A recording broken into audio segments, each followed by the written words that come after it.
काबर डराबो कोनोला जब असल पसीना गारत हन।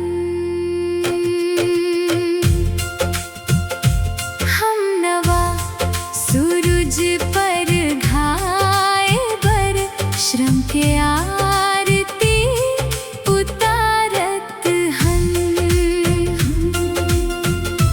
हम नवा सूरज पर घाए बर श्रम के आरती उतारत हन।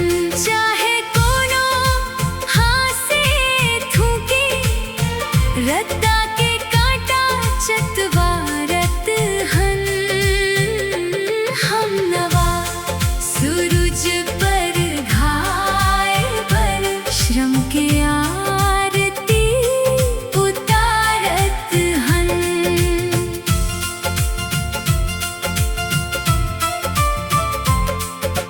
कल औकार खाना जत का मिलमा पोंगा बाजत हावे। रोज कहत है हाँक पार के जांगर वाला जागत हावे। दुनिया के सुख बर दुख सही के पथराल तेल निकारत हन। हम नवा सूरज पर घाए बर श्रम के आरती उतारत हन।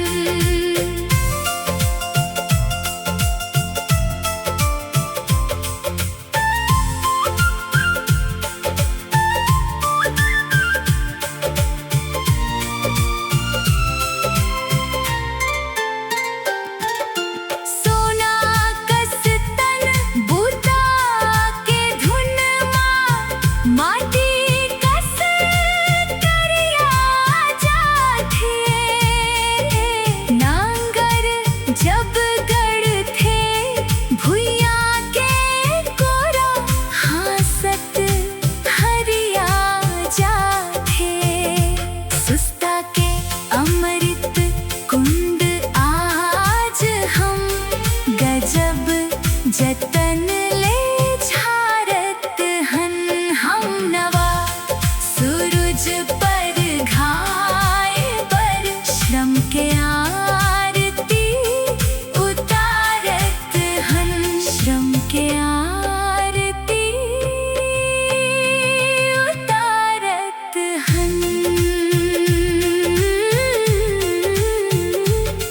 नहीं था किसका भूचंदा सूरज दिन रात रथे आगू पाछू।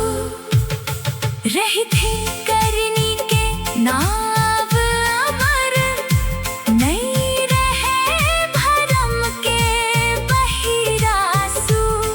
जम्मो मन के बर एक नीत सुनता मसाल हम बारत हन। हम नवा सूरज पर घाए बर श्रम के आरती उतारत हन। काबर डराबो कोनोला जब असल